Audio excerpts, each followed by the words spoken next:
തിടനാട്ടിലെത്തിയ ഞാൻ ആദ്യം പോയത് ഒരു തീർത്ഥാടന കേന്ദ്രത്തിലേക്കാണ്. ഇതാണ് സെൻറ്റ് ജോസഫ് തീർത്ഥാടന കേന്ദ്രം. തിടനാട്ടിലെ പ്രധാന ക്രൈസ്തവ ദേവാലയങ്ങളിൽ ഒന്നാണ് ഈ പള്ളി.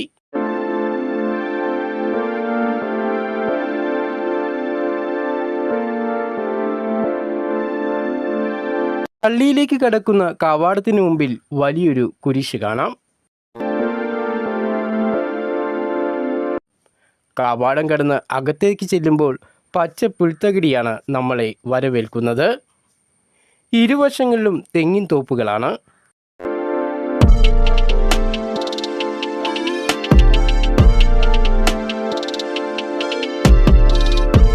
വലിയ പടിക്കെട്ടുകൾ ചവിട്ടി ചെല്ലുമ്പോൾ ആ കാണുന്നതാണ് പള്ളി. തിടനാടിൻ്റെ വികസനത്തിൽ ക്രൈസ്തവ സഭകൾ വലിയ പങ്കാണ് വഹിച്ചിട്ടുള്ളത്. ക്രൈസ്തവ മിഷണറിമാരുടെ വരവ് തിടനാട്ടിൽ സ്കൂളുകൾ സ്ഥാപിക്കുന്നതിലും വിദ്യാഭ്യാസ മേഖലയിലും സാമൂഹ്യ മേഖലയിലും മാറ്റം കൊണ്ടുവരാൻ സാധിച്ചു.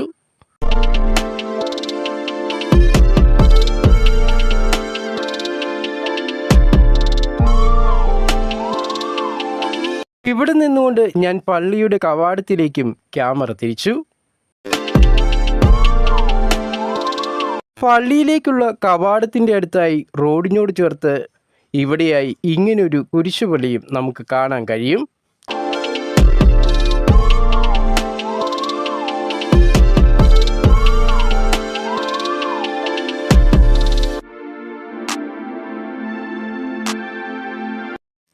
പ്രത്യേക ചതുരത്തിൻ്റെ അകത്താണ് ഈ ഒരു ചെറുപള്ളി പണിതിരിക്കുന്നത്.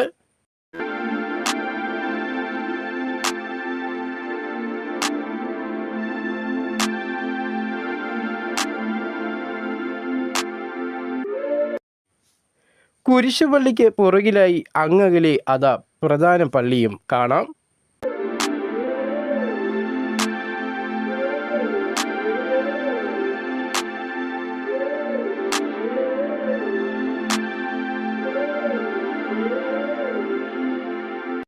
ഞാനിപ്പോൾ വന്നു നിൽക്കുന്നത് തിടനാട്ടിലെ പ്രധാന ക്ഷേത്രങ്ങളിൽ ഒന്നായ മഹാദേവ ക്ഷേത്രത്തിന് മുമ്പിലാണ്. വലിയൊരു ആൽമരത്തിൻ്റെ ചുവട്ടിലായി ഈ കാണുന്നതാണ് ക്ഷേത്ര കവാടം. ലളിതമായ ഒന്നിൽ കൂടുതൽ ക്ഷേത്രങ്ങൾ തിടനാട്ടിലുണ്ട്. തിടനാടിൻ്റെ സാമൂഹികവും സാംസ്കാരികവുമായ ജീവിതത്തിൽ ഗ്രാമത്തിൻ്റെ പാരമ്പര്യവും വിശ്വാസവും കാത്തുസൂക്ഷിക്കുന്ന ക്ഷേത്രങ്ങൾ വലിയ പങ്കാണ് വഹിച്ചിട്ടുള്ളത്.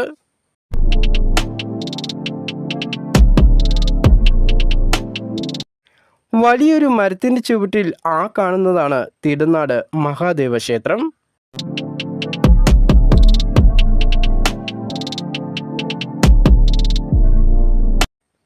തിടനാട്ടിലെ ഏക ശിവക്ഷേത്രമാണിത്.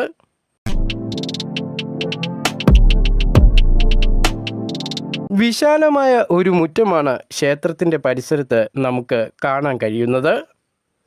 വളരെ ശാന്തത നിറഞ്ഞ അന്തരീക്ഷമാണ് ഇവിടെ നിൽക്കുമ്പോൾ അനുഭവപ്പെടുന്നത്.